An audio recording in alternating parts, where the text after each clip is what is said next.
بسم الله الرحمن الرحيم الرحمن علم القرآن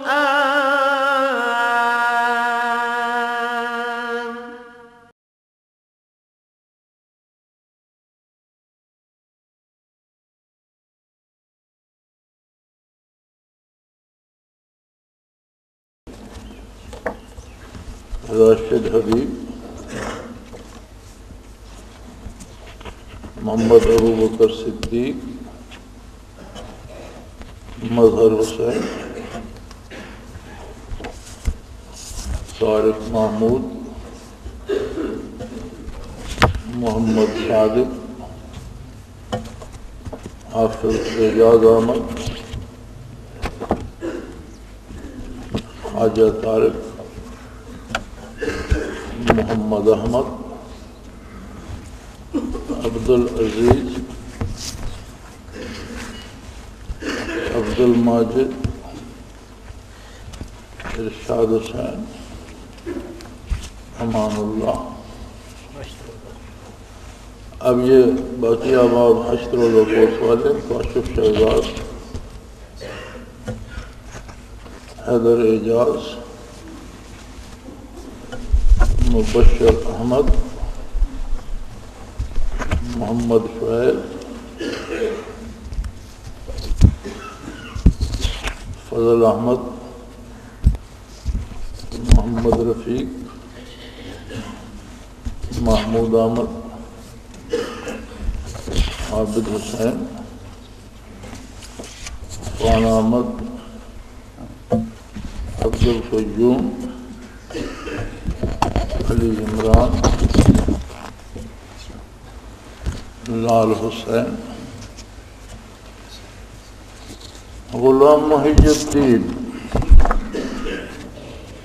چودھری عباس علی مدثر مرتضیٰ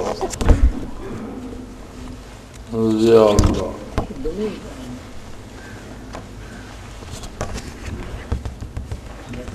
ولی الدین عمران اکرم حکیم محمد صدیق عبدالشکور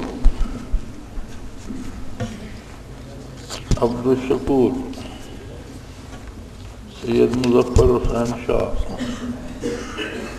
محمد عرفان بشیر محمد علی محمد عاطف مراد محمد جہانگیر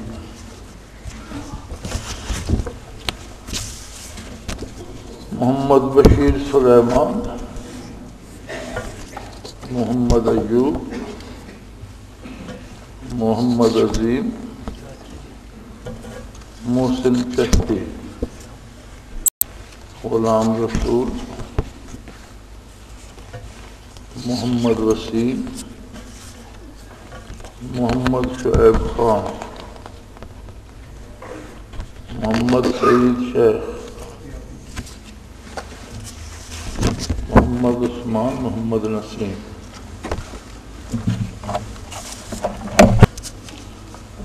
الحمدللہ رب العالمین والصلاة والسلام علی حبیبہ محمد وآلہ وصحبہ اجمعین. اعوذ باللہ من الشیطان الرجیم بسم اللہ الرحمن الرحیم. فبما رحمة من اللہ لنت لهم ولو كنت فظا غلیظ القلب لانفضوا من حولک فاعف عنهم واستغفر لهم وشاورهم في الأمر فإذا عزمت فتوكل على الله إن الله يحب المتوكلين. اللهم سبحانك لا علم لنا إلا ما علمتنا إنك أنت العليم الحكيم. مولاي صل وسلم دائما أبدا على حبيبك خير الخلق كلهم. فبما رحمة من الله لنت لهم. یہی آیہ کریمہ پچھلے جمعۃ المبارک کو چل رہی تھی کہ اللہ کریم کا بہت ہی بڑا یہ احسان ہے اور اس کی بے پناہ رحمت ہے کہ لنت لہم آپ بہت ہی نرم دل اور سراپا کرم ہیں، رحمت مجسم ہیں صلی اللہ علیہ وعلی آلہ وسلم۔ وَلَوْ كُنْتَ فَظًّا غَلِيظَ الْقَلْبِ لَانفَضُّوا مِنْ حَوْلِكَ، اگر آپ سخت مزاج ہوتے یا آپ کے مزاج میں سختی ہوتی تو لوگ آپ کے گرد سے منتشر ہو جاتے، پھر آپ کے پاس کوئی نہ رہتا، لوگ سختی برداشت نہ کر پاتے۔ یہ بڑی عجیب رحمت الہی ہے کہ اپنے کرم کو، اپنی رحمتوں کو سمیٹ کر آقا نامدار صلی اللہ علیہ وآلہ وسلم کو رحمت للعالمین مبعوث فرمایا، اور اتنا بڑا خزانہ عطا فرمایا اپنی رحمت کا، اپنی عطا کا، اپنی بخشش کا، جس کی نظیر تاریخ انسانیت میں نہیں ملتی۔ انبیاء ما سبق بھی علیہم السلام آپ صلی اللہ علیہ وسلم سے برکات اور رحمت پاتے ہیں، اور ازل کو جب ارواح سے عہد لیا گیا تو تمام انبیاء سے بھی آپ صلی اللہ علیہ وآلہ وسلم کی اطاعت کا عہد لیا گیا اور آپ کی نبوت کا عہد لیا گیا، جس کی تکمیل شب معراج ہوئی کہ تمام انبیاء بیت المقدس میں تشریف لائے اور حضور کی اقتداء میں دوگانہ ادا فرمایا۔ گویا پہلی امتوں میں بھی جو لوگ صاحب حال ہوئے ہیں، جو لوگ صاحب دل ہوئے ہیں، جو لوگ صاحب بصیرت ہوئے ہیں، ان کو اپنے انبیاء کے توسط اور ان کے وسیلے سے برکات محمد الرسول اللہ صلی اللہ علیہ وسلم پہنچتی رہی، اور یہ امت مرحومہ وہ خوش نصیب امت ہے جو بغیر کسی واسطے کے براہ راست آقا نامدار صلی اللہ علیہ وآلہ وسلم سے متعلق ہے۔ محبت کا ایک بڑا عجیب اصول ہے،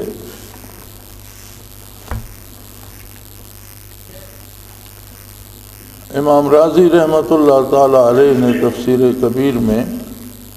محبت پر بحث کرتے ہوئے فرمایا ہے کہ یہ ایک جذبہ لطیف ہے جسے محبوب کا کرم بڑھا نہیں سکتا اور اس کی سختی گھٹا نہیں سکتی۔ محبت کرنے والا بہرحال محبوب کا مطیع و فرما بردار اور طلبگار اس کی رضا کا رہتا ہے، لیکن یہ تجزیہ وہاں کام آتا ہے جہاں محبت برابر کی ہو، یعنی اگر ہم انسان کسی اپنے جیسے انسان سے محبت کرتے ہیں تو وہاں تو یہ تجزیہ درست نظر آتا ہے، لیکن ایک ایسی ہستی جیسے اللہ جل شانہ کی ہستی ہے جو نہ خیال میں آتا ہے، نہ قیاس میں آتا ہے، نہ علم میں آتا ہے، جس کی نہ کوئی مثل ہے نہ مثال ہے، اب اس سے کوئی محبت کرے تو کیوں کرے، کس طرح سے کرے؟ محبت کرتا ہے کوئی کسی کی کسی ادا پہ قربان ہو جاتا ہے، محبت ہو جاتی ہے، آواز سے پیار ہو جاتا ہے، شکل سے پیار ہو جاتا ہے، عادات و خصائل سے پیار ہو جاتا ہے، شعراء نے قد و قامت کی تعریف کی ہے، لیکن جو ہستی ادراک سے بالا تر ہے، جس میں نہ آپ کوئی خط و خال دریافت کر سکتے ہیں، نہ قد و قامت کی بات کر سکتے ہیں، وہاں محبت کیسے ہوگی؟ تو اس کا اصول قرآن کریم نے یہ بتایا کہ یحبہم و یحبونہ، جن بندوں کے دل میں اللہ کی طلب پیدا ہو جاتی ہے اور جو کائنات کو دیکھ کر خالق کائنات کے کمالات کو دیکھ کر، اس کی تخلیق کو دیکھ کر اس کی عظمت کے قائل ہو جاتے ہیں، جو اس پیغام کو پا کر جو اللہ نے اپنے نبی صلی اللہ علیہ وسلم کے وسیلے سے دیا ہے فدا ہو جاتے ہیں، اور ان کے دل میں ایک تمنا پیدا ہوتی ہے انابت کی، رجوع الی اللہ کی۔ اللہ ان سے محبت کرتا ہے، بندے کی طرف سے محض انابت ہوتی ہے، رجوع ہوتا ہے کہ یہ ہستی ایسی ہے کہ اس کی بات مانی چاہیے، اس کو پانا چاہیے، لیکن اس کی بارگاہ سے اس سے محبت کی جاتی ہے، اور اس کی محبت اتنی قوی، اتنی طاقتور، اتنی مؤثر ہوتی ہے کہ جس سے وہ محبت کرتا ہے وہ از خود اس کی محبت میں گرفتار ہو جاتا ہے۔ انسان کی محبت جواب ہوتا ہے اللہ کی محبت کا۔ جب وہ کسی بندے کو محبوب بنا لیتا ہے، جس کا یہ جب ہم انابت پہ اور اس پہ جاتے ہیں تو پھر ایک بحث چھڑ جاتی ہے کہ کیسے پتہ چلے کہ اس میں انابت ہے نہیں ہے، خود کو کیسے پتہ چلے کہ مجھ میں انابت ہے یا نہیں ہے، اللہ کریم مجھ سے محبت فرمائیں گے نہیں فرمائیں گے۔ تو نبی کریم صلی اللہ علیہ وسلم نے اسے آسان فرما دیا، اللہ کریم نے اسے آسان فرما دیا، قرآن حکیم میں بتا دیا کہ لوگوں کو بتا دو محبت پانے کا طریقہ۔ اگر تم اللہ کی محبت پانا چاہتے ہو فاتبعونی، میرا اتباع، میری اطاعت اختیار کرو۔ جب تم میری اطاعت کرو گے یحببکم اللہ ویغفر لکم ذنوبکم، اللہ تم سے محبت بھی کرے گا اور تمہاری خطائیں بھی معاف فرما دے گا۔ تم سے ہزاروں کوتاہیاں ہوئی ہیں، ہزاروں غلطیاں ہوئی ہیں، نافرمانیاں ہوئی ہیں، وہ سب یکسر معاف فرما دے گا، شرط یہ ہے کہ تم اپنے آپ کو میری اطاعت پہ کاربند کرو۔ اب جو محبت نبی کریم صلی اللہ تعالی علیہ وآلہ وسلم تقسیم فرما رہے ہیں، جو رحمت الہی کا نام پاتی ہے قرآن میں، فرمایا وما ارسلناک الا رحمۃ للعالمین، عالمین میں اللہ کی ذات کو چھوڑ کر باقی ساری کائنات جو ہے جہاں ہے شامل ہے۔ تو یہ رحمت مجسم ہے محمد الرسول اللہ صلی اللہ علیہ وآلہ وسلم۔ اور مزے کی بات یہ ہے کہ جس ہستی کے پاس اللہ کی محبتوں کا خزانہ ہے، اللہ کی رحمتوں کا خزانہ ہے، اللہ کی برکتوں کا خزانہ ہے، وہ اس خزانے کو بانٹنے میں اس پر ایک مزید رحمت ہے اللہ کی، کہ اللہ کی رحمت سے لنت لہم، آپ بہت ہی نرم دل ہیں اور دونوں ہاتھوں سے لٹاتے ہیں، کوئی مانگنے والا ہے۔ یعنی یہ وہ بارگاہ ہے کہ جہاں وہ تو ہی ناداں چند کلیوں پہ قناعت کر گیا، ورنہ گلشن میں علاج تنگی داماں بھی ہے۔ جو گھر سے اپنا دامن تنگ لاتے ہیں ان کا دامن بھی وسیع کر دیا جاتا ہے کہ دامن اس بڑھا دو اس کا کہ یہ اور سمیٹ سکے۔ اور خدا نہ خواستہ جس طرح مستشرقین اعتراض کرتے ہیں کہ نبی کریم صلی اللہ علیہ وسلم نے معاذ اللہ تلوار کے زور سے اسلام پھیلایا اور زبردستی لوگوں کو اپنے ساتھ لگایا، فرمایا وَلَوْ كُنْتَ فَظًّا غَلِيظَ الْقَلْبِ، اگر آپ سخت گیر یا سخت مزاج ہوتے تو سختی کا جواب کبھی محبت سے نہیں ملتا۔ جہاں بھی کوئی سختی کرے گا جواب میں نفرت پائے گا، جہاں بھی شدت ہوگی جواب میں محبت نہیں آئے گی، جواب میں نفرت آئے گی۔ یہی دلیل کافی ہے کہ جسے محبت پیغمبر نصیب ہوئی اس کے لیے دنیا تو دنیا، دنیا و آخرت کے کوئی معنی نہ رہے بجز اس کے پیغمبر صلی اللہ علیہ وسلم۔ جسے اس کا کوئی ذرہ بھی نصیب ہو گیا، جس نے اسے چکھا، لذت میں بخدا نہ شناسی تا نہ چشی، کہ اس نشے کی لذت تو آپ جب تک چکھیں گے نہیں آپ سمجھ نہیں سکتے، یعنی جب تک محبت ہوگی نہیں تو آپ کیسے سمجھیں گے؟ اور جب محبت ہوتی ہے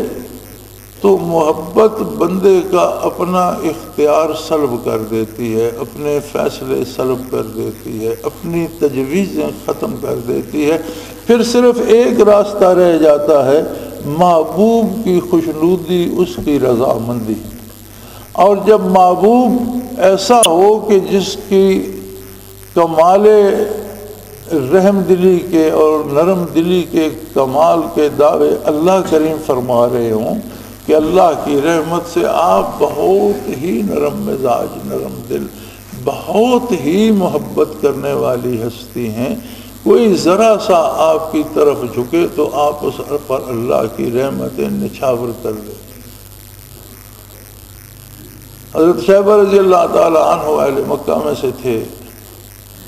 اور فتح مکہ کے موقع پر مسلمان ہوئے، لیکن ان کا باپ اور ان کا بھائی بدر میں مارے گئے تھے مکے والوں کی طرف سے۔ وہ خود بیان کرتے ہیں کہ میرے دل میں وہ بڑا کلک تھا، اور یوم حنین جب مکہ سے حضور نے حنین کو کوچ فرمایا تو کچھ لوگ تو مکہ مکرمہ کے جو نو مسلم تھے وہ بحیثیت مجاہد ساتھ شامل ہو گئے، کچھ مکے کے لوگ جنگ کا تماشا دیکھنے کے لیے ساتھ چل پڑے، چونکہ سارا 10 میل کا فاصلہ تھا۔ تو وہ فرماتے ہیں میں جب گھر سے نکلا تو میرے دل میں میرے باپ اور میرے بھائی کا دکھ تھا، اور میں یہ سوچ رہا تھا کہ جنگ میں تو گھمسان پڑ جاتا ہے اور کسی کو کسی کا ہوش نہیں رہتا، تو میں اس وقت معاذ اللہ نبی کریم صلی اللہ علیہ وسلم پر وار کر کے اپنے دل کی آگ بجھا لوں گا، یہ لے کر دل میں نکلا۔ اور واقعی حنین میں جب طوفان مچا اور فوجیں ٹکرائیں ایک دوسرے سے تو گرد اڑی، اور بالکل مورخین لکھتے ہیں، سیرت میں لکھتے ہیں کہ رات نظر آتی تھی، اس طرح گرد اڑی اور اس طرح ہنگامہ مچا اور اس طرح طوفان تھا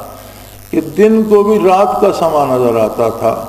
تو وہ فرماتے ہیں کہ میں بڑا حضور صلی اللہ علیہ وسلم کی طرف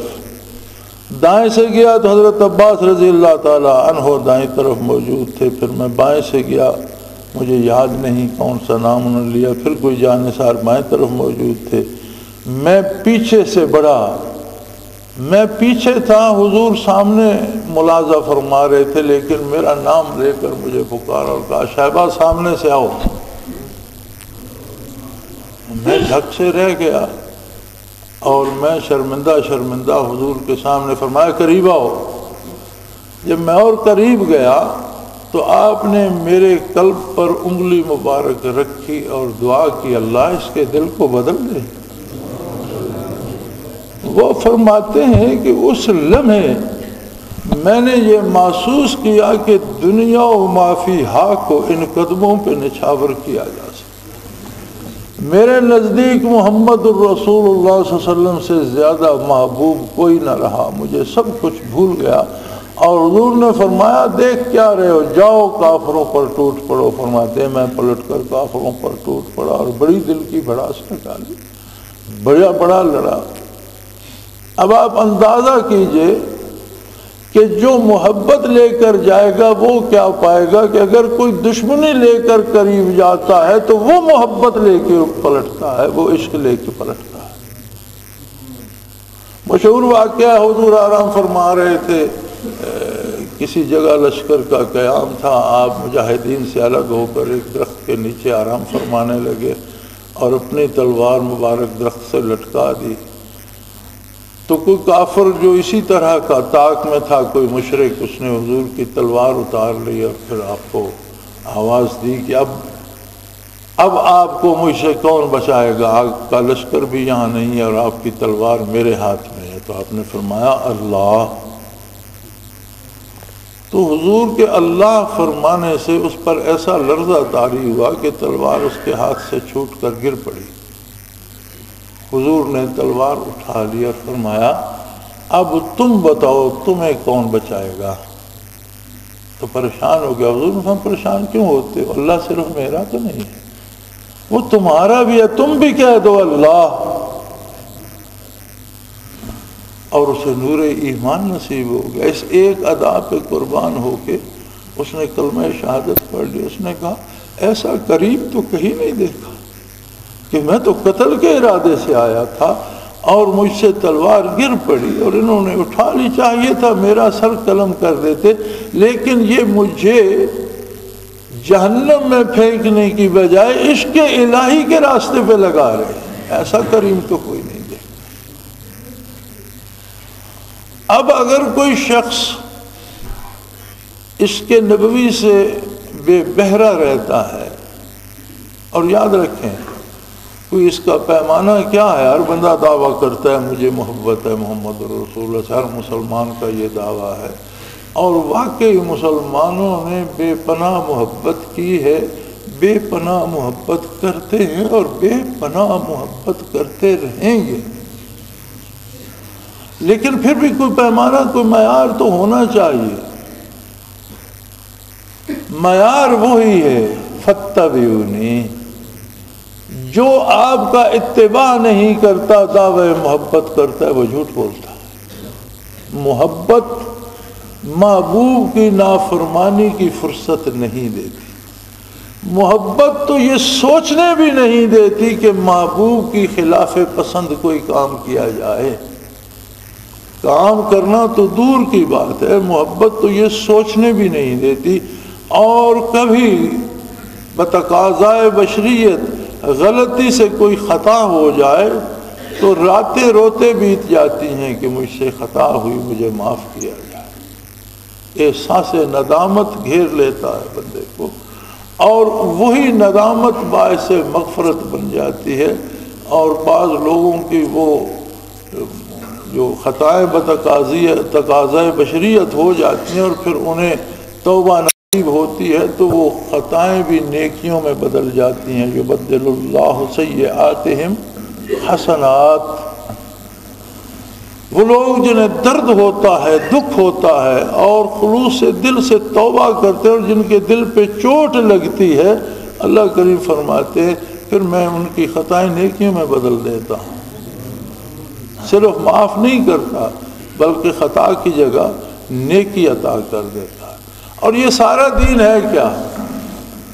کیوں ہم نمازیں پڑھتے ہیں، کیوں ہم سجدے کرتے ہیں، کیوں ہم ذکر اذکار کرتے ہیں، کیوں ہم حج کرتے ہیں، کیوں ہم روزے رکھتے ہیں، یہ ساری محنت کیوں اعتکاف میں بیٹھتے ہیں؟ یہ ساری محنت اس لیے ہے کہ دل کو صاف کیا جائے، دل کو جلا بخشی جائے، دل سے خیالات فاسدہ کو نکال کر اللہ کا نام اس پہ نقش کیا جائے کہ وہ اس قابل ہو جائے کہ محمد احمد مجتبیٰ صلی اللہ علیہ وسلم کی محبت کو پا سکے۔ محبت کو پائے گا تو اطاعت شعار بن جائے گا، محبت کو پائے گا تو اتباع کا اسیر ہو جائے گا،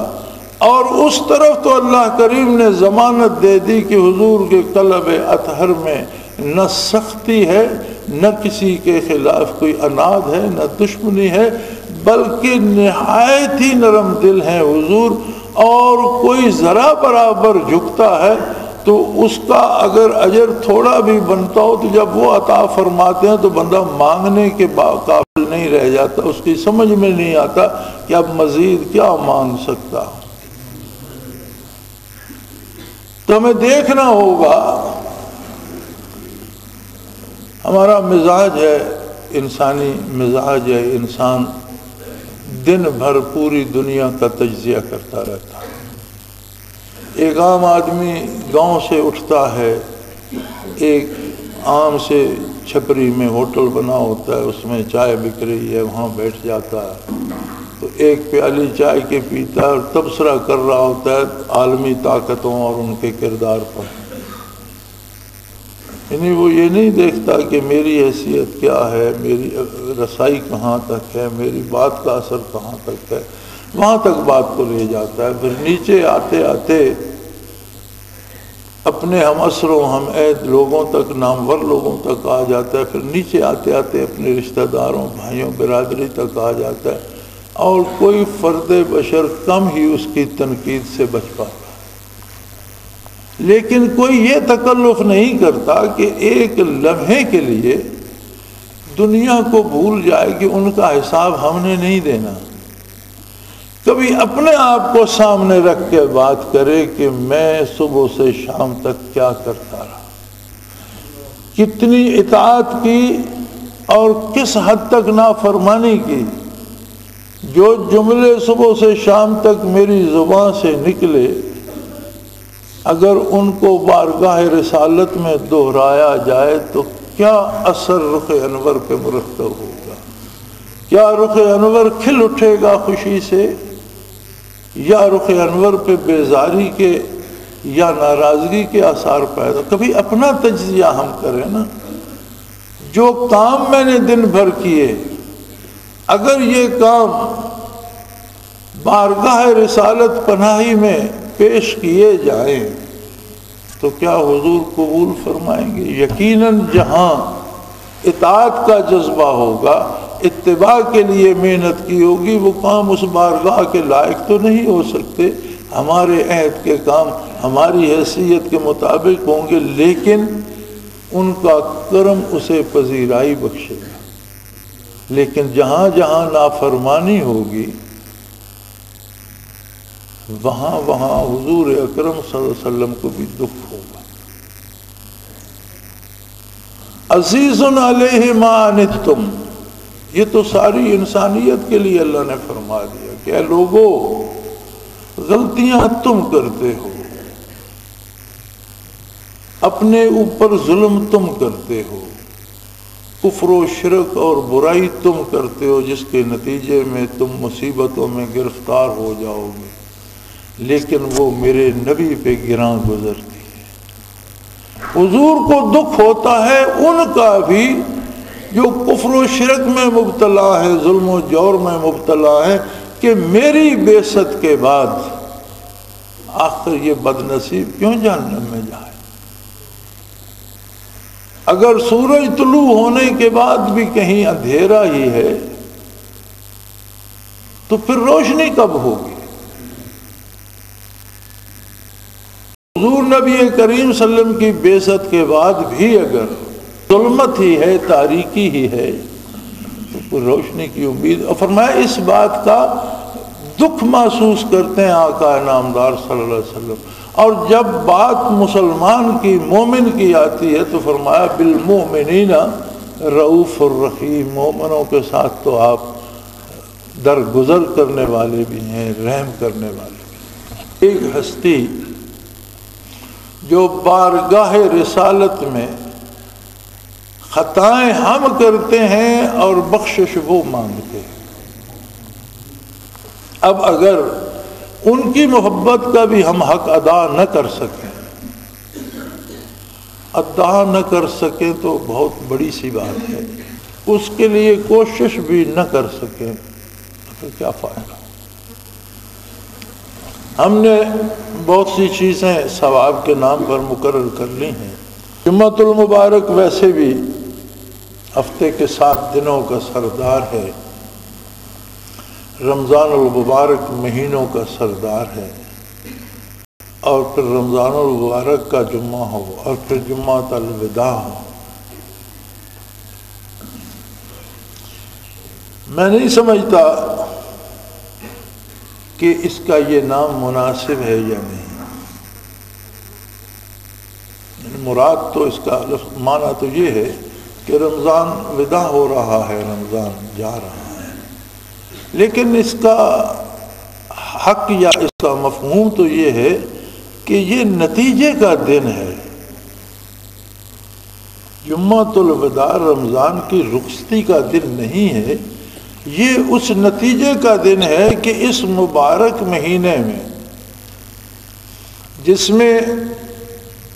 ہر عمل کی فضیلت لاکھوں گنا بڑھ جاتی ہے، ہر سجدے پہ لاکھوں سجدوں کا ثواب ملتا ہے، ہر نماز پہ کئی گنا زیادہ ثواب ملتا ہے، ہر نیکی کئی گنا اجر پاتی ہے، اور جس میں بخشش مانگنے والوں کو عام بخشا جاتا ہے، بخشش عام ہوتی ہے، بارگاہ الوہیت سے پکارا جاتا ہے کہ ہے کوئی بخشش مانگنے والا جس کی خطائیں معاف کر دی جائے، جس کا پہلا اشرہ ہے ہی رحمت کا، دوسرا بخشش کا،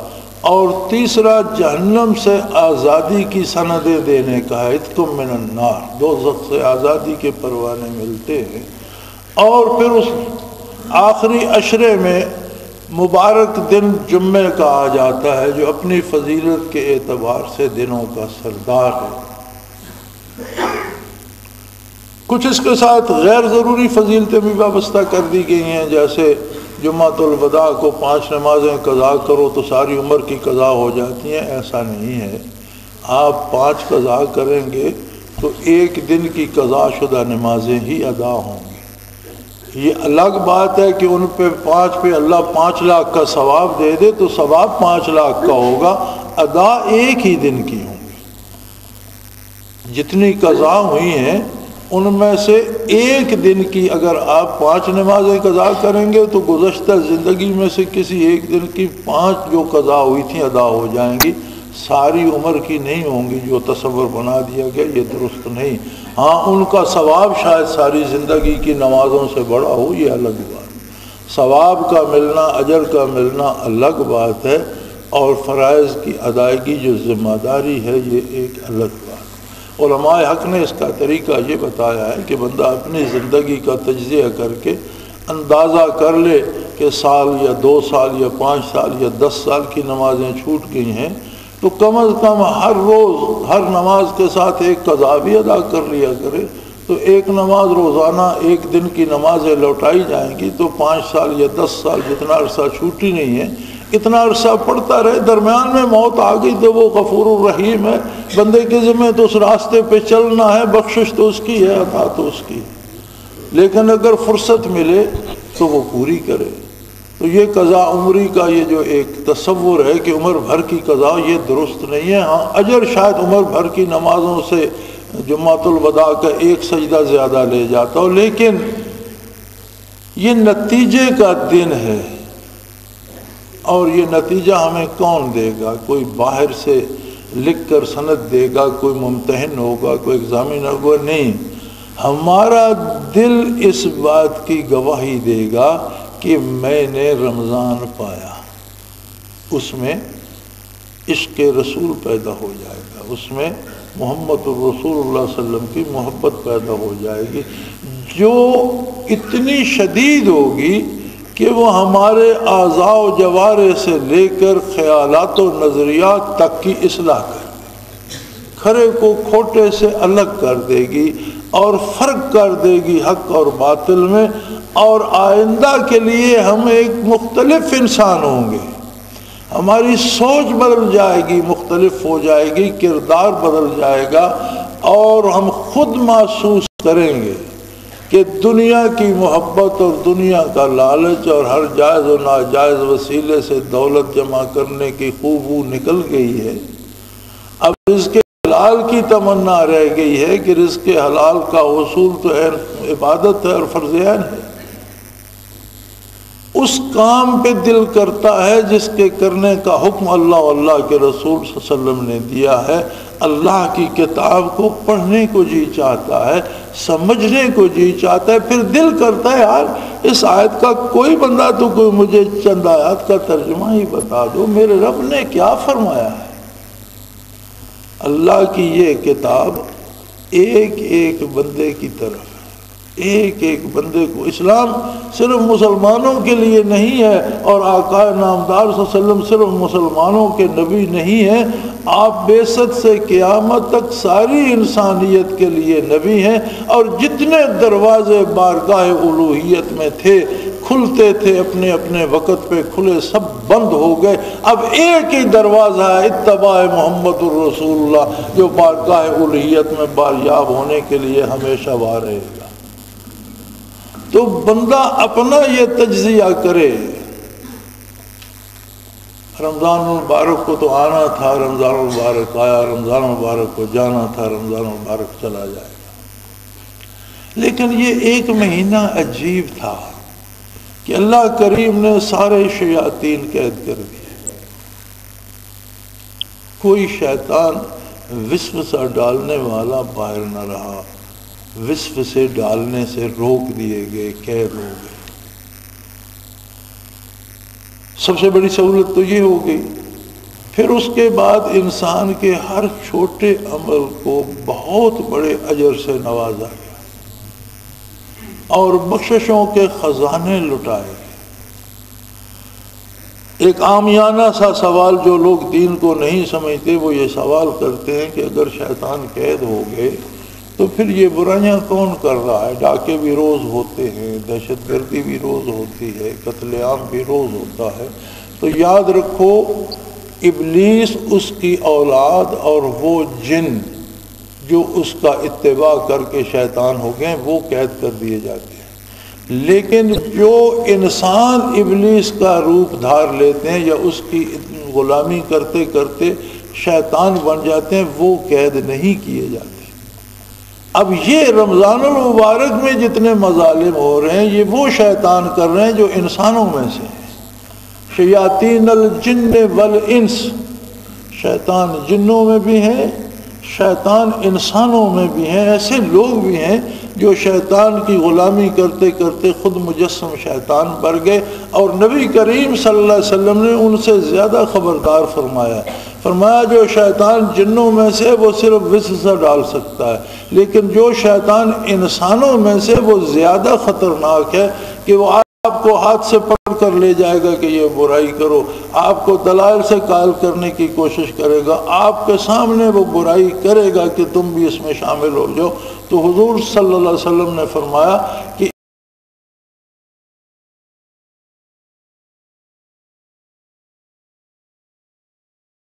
انسانوں سے جو شیطان بن جاتے ہیں وہ ان شیطانوں سے زیادہ خطرناک ہیں جو جنوں سے ہوتے ہیں۔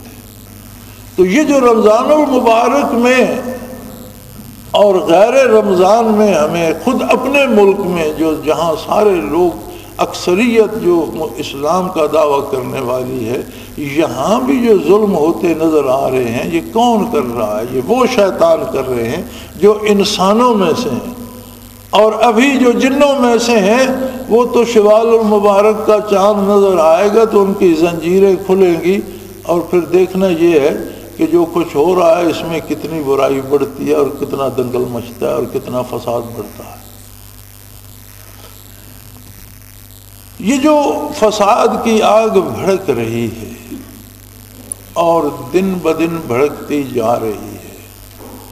اور جسے ہم یوم عید کہہ رہے ہیں، عید کیا ہے؟ وَلِتُكْمِلُوا الْعِدَّةَ وَلِتُكَبِّرُوا اللَّهَ عَلَى مَا هَدَاكُمْ۔ عید ہے کہ تم نے رمضان پورا کر لیا، یعنی تم نے رمضان سے بھرپور استفادہ کیا۔ اگر پورا کرنے سے گنتی مراد ہے تو پھر تو مہینہ ہندوؤں پر بھی گزر گیا، غیر مسلموں پر بھی گزر گیا، اور جنہوں نے مسلمان کہلانے کے باوجود روزے نہیں رکھے ان پر بھی گزر گیا۔ مراد گنتی گزارنا نہیں ہے۔ وَلِتُكْمِلُوا الْعِدَّةَ، رمضان تم نے پورا کیا، یعنی تم نے رمضان المبارک میں اللہ کی رحمتیں جمع کی، اللہ کی بخششیں حاصل کی، اپنے گناہ معاف کرائے۔ وَلِتُكَبِّرُوا اللَّهَ عَلَى مَا هَدَاكُمْ، تمہیں زیب دیتا ہے کہ زیب و زینت کر کے، لباس بدل کے، غسل کر کے، خوشبوئیں لگا کے اللہ کی بڑائی بیان کرو اور 2 رکعت نماز عید ادا کرو کہ اللہ نے تمہیں اس کی توفیق بخشی۔ عید تو ان کی ہے جن کے دل صاف ہو گئے، سینے روشن ہو گئے، دل بدل گئے۔ یعنی یوم عید اس کے لیے عید ہے جسے نبی کریم صلی اللہ علیہ وسلم کی غلامی نصیب ہو گئی، جس کے دل میں اس میں محمد سے چوٹ پڑتی ہے۔ یہ وہ لوگ ہیں جو انقلاب آفرین ہوتے، اور ان کے انقلاب قتل و غارت گری نہیں ہوتے، ان کے انقلاب دوسروں کے لیے پریشانیاں پیدا کرنا نہیں ہوتے، بلکہ یہ قوت عشق سے ہر پست کو بالا کر دے، قوت عشق سے ہر پست کو بالا کر دے اور دہر میں اس میں محمد سے اجالا کر دے۔ یہ تو محبتیں بانٹتے ہیں، نفرتیں نہیں۔ یہ ایسے عجیب لوگ ہوتے ہیں کہ عین میدان کارزار میں جہاں آگ برس رہی ہوتی ہے وہاں بھی یہ دوسرے کی بخشش کی تمنا کر رہے ہوتے ہیں، اس کی ہدایت پر آنے کی تمنا. اور کتنے واقعات تاریخ اسلام بھری پڑی ہے کہ مجاہد نے تلوار اٹھائی اور اگلے نے کلمہ پڑھ لیا، اس نے تلوار نیچے کی اور اسے سینے سے لگائی کہ میرا تیری ذات کے ساتھ تو کوئی جھگڑا نہیں تھا، میں تو تجھے ظلم سے روکنا چاہتا تھا. اگر تو محبت کو قبول کرتا ہے تو پھر اس بارگاہ سے تو محبتیں دریاؤں اور سمندروں کی طرح بہہ رہی ہیں. یہ تو شاید سمندر کی وسعتیں کم پڑ جائے اور جو محبت سینے اطہر سے تقسیم ہو رہی ہیں ان کی وسعتیں اس سے بے پناہ زیادہ ہوں. اب یہ اپنے اپنے نصیب کی بات ہے کہ پھر بھی اگر کوئی اسی بات پہ شکایت کرتا رہے کہ ہمیں تو کچھ نہیں ملا، تو پھر وہ اپنے آپ کو دیکھے کہ کہیں اس کے ہاتھ میں کوئی پیالہ تھا بھی، اگر تھا تو اس میں سوراخ تو نہیں تھے،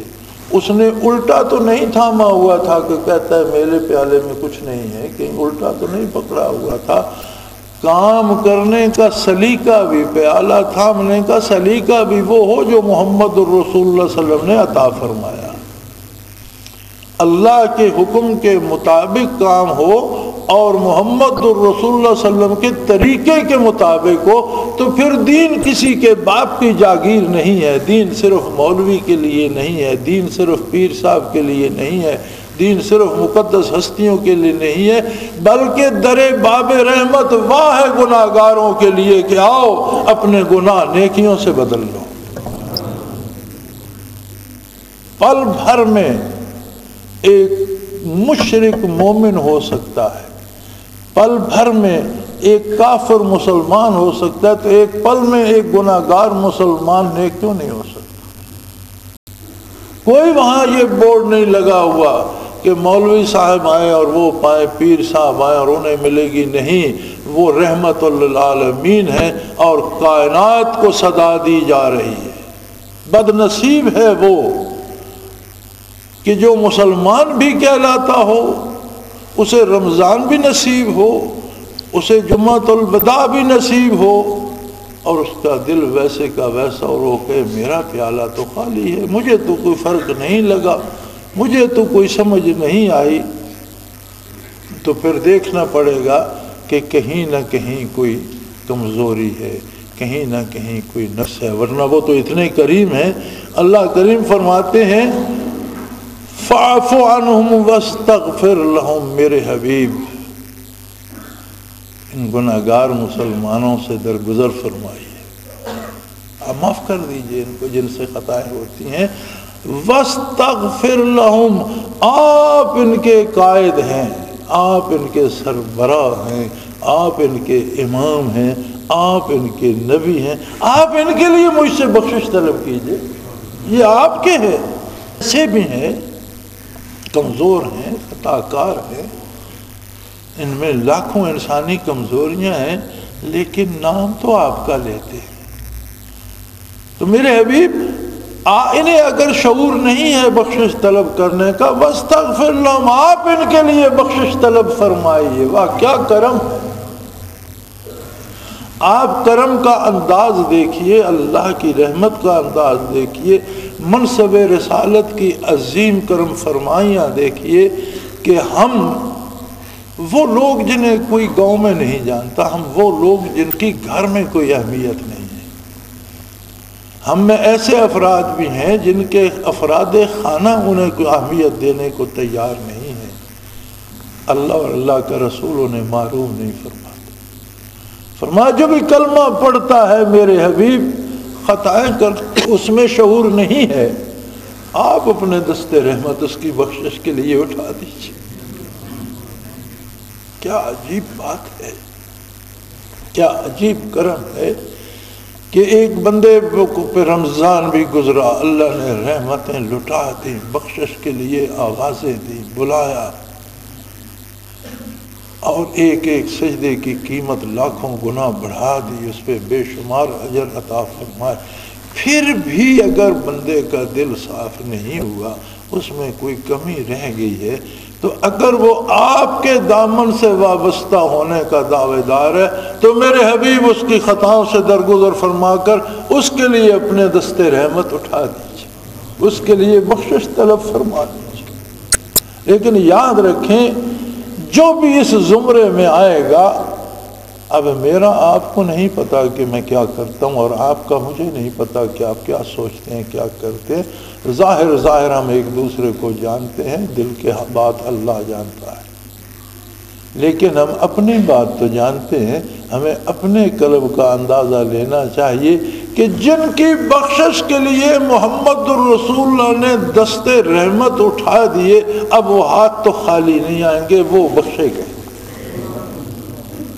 اور جو بخشے گئے یقیناً ان کے دل بدل گئے ہوں گے، ان کی سوچیں بدل گئی ہوں گی، ان کے کردار میں تبدیلی آ جائے گی، وہ برائی چھوڑ کر نیکی پہ آ جائیں گے، وہ ظلم چھوڑ کر عدل پہ آ جائیں گے، وہ فوش کلامی چھوڑ کر اللہ کا نام لینے پہ آ جائیں گے، وہ جن زبانوں سے لوگوں کے لیے برائیاں بیان کرتے تھے ان زبانوں سے اللہ کا ذکر جاری ہو جائے گا، درود شریف کے نغمے جاری ہو جائیں گے۔ اور اگر یہ تبدیلی نہیں آتی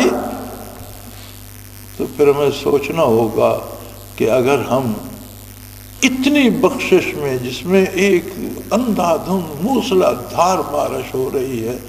اس میں بھی ہمارا تن نہیں بھیگا تو پھر ہم کب بھیگیں گے؟ ہماری بخشش کب ہوگی؟ یہ رسومات اور رواجات کی بات نہیں ہے،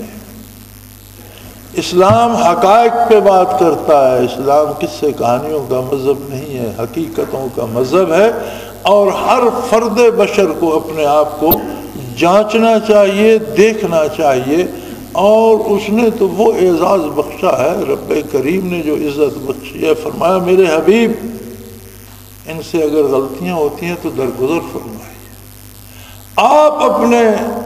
دست مبارک اٹھا دیجئے، وَاسْتَغْفِرْ لَهُمْ، ان کے لیے بخشش مانگیے، وَشَاوِرْهُمْ فِي الْأَمْرِ، اور انہیں اتنی اہمیت دیجئے کہ ملکی قومی معاملات میں ان سے مشورے لیا کیجیے، یعنی ان نااہلوں کو آپ کا دست شفقت اٹھا کر ان کے لیے بخشش مانگنا اس رتبے پہ پہنچا دے گا کہ یہ صاحب مشورہ دینے کے قابل، جو کبھی خود کو نہیں سنبھال سکتے تھے، وہ شاید امور سلطنت میں رائے دینے کے قابل ہو جائے۔ یہ قابلیت کہاں سے آئے گی؟ جب ان کے لیے دست پیمبر بلند ہوں گے دعا کے لیے، بخشش کے لیے، تو یہ بدل جائیں گے۔ لیکن فیصلہ آپ کا ہوگا، فیضا عزمت فتوکل علی اللہ، فیصلہ مشورہ دے سکتے ہیں، فیصلہ آپ کا ہوگا۔ جب آپ فیصلہ کر لیں پھر اللہ پہ بھروسہ کریں، ان اللہ یحب المتوکلین، کہ اللہ انہی سے پیار کرتا ہے جو اس پہ بھروسہ کرتے۔ اللہ کریم بہتر جانتا ہے کہ پھر یہ مبارک ساتھ کب آئے گی، تب تک کون ہوگا، کس کو نصیب ہوگی۔ میری ذاتی رائے میں تو اب بھی توبہ کا وقت موجود ہے، اس لمحے موجود میں بھی اپنے آپ میں تبدیلی پیدا کرنے کی فرصت موجود ہے، اب بھی دل سے اطاعت کا عہد کرنے کا لمحہ موجود ہے۔ اب بھی ہمارے بھائی کتنے دوست تھے جو پچھلے جمعۃ الوداع کو، رمضان المبارک کو ہمارے ساتھ تھے، کتنے بچھڑ گئے۔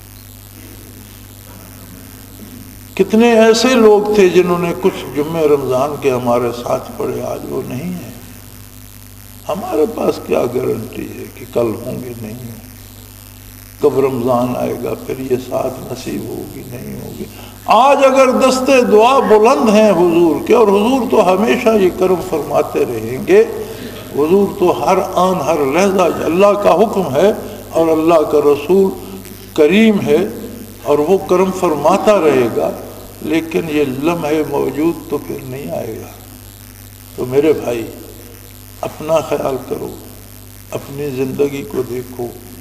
اپنی سوچوں کو، اپنی فکر کو اور اپنے کردار کو دیکھو۔ اللہ کرے یہ برکات حاضر و غائب سب مسلمانوں کو نصیب ہوں۔ وآخر دعوانا ان الحمدللہ رب العالمین۔ اللہ اللہ اللہ اللہ اللہ اللہ اللہ اللہ۔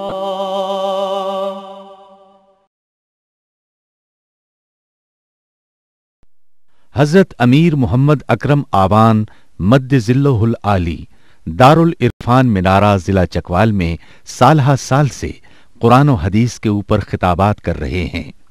اور سلسلہ نقشبندیہ اویسیہ کے مطابق لوگوں کو ذکر الہی کی تربیت دے رہے ہیں۔ وہ قرآن پاک کی تفسیر ترتیب وار بیان کر رہے ہیں۔ تفسیر قرآن کو وہ موجودہ ملکی اور بین الاقوامی حالات کے مطابق بیان کرتے ہیں۔ موٹر وے سے کلر کہار کے انٹرچینج سے نکلتے ہوئے کلر کہار کی جھیل سے ہوتے ہوئے میانی، بوچھال اور نور پور سے گزرتے ہوئے دارالعرفان منارہ پہنچ سکتے ہیں۔ حضرت امیر محمد اکرم آوان نے بچیوں اور بچوں کی دینی اور دنیاوی تعلیم کے لیے سقارہ اکیڈمی کے نام سے ایک درسگاہ بھی قائم کی ہے، جس کا افتتاح ملک پاکستان کے صدر جنرل محمد ضیاء الحق نے اپنے دست مبارک سے کیا تھا۔ وہ تمام احباب جو اسلام کی طلب رکھتے ہیں ان سے گزارش ہے کہ دارالعرفان منارہ ضلع چکوال میں امیر محمد اکرم آوان صاحب کے خطابات سے مستفید ہوں۔ وہ ہر جمعے کو نماز سے پہلے بیان فرماتے ہیں۔ ہر ماہ کی پہلی اتوار کو ماہانہ اجتماع ہوتا ہے جس میں آپ خصوصی خطاب فرماتے ہیں اور پاکستان کے چاروں صوبوں سے احباب اس اجتماع میں شرکت کرتے ہیں۔ اس کے علاوہ یہاں سال میں 2 مرکزی اجتماعات بھی ہوتے ہیں، ایک رمضان المبارک میں اعتکاف کا اجتماع اور دوسرا جولائی اور اگست میں 40 دن کا اجتماع ہوتا ہے جس میں روحانی تربیت کی جاتی ہے۔ اپنا خون سیماب دے کر اتنا ہم کر جائیں گے، نام آقا کا چمن میں پھر رقم کر جائیں گے۔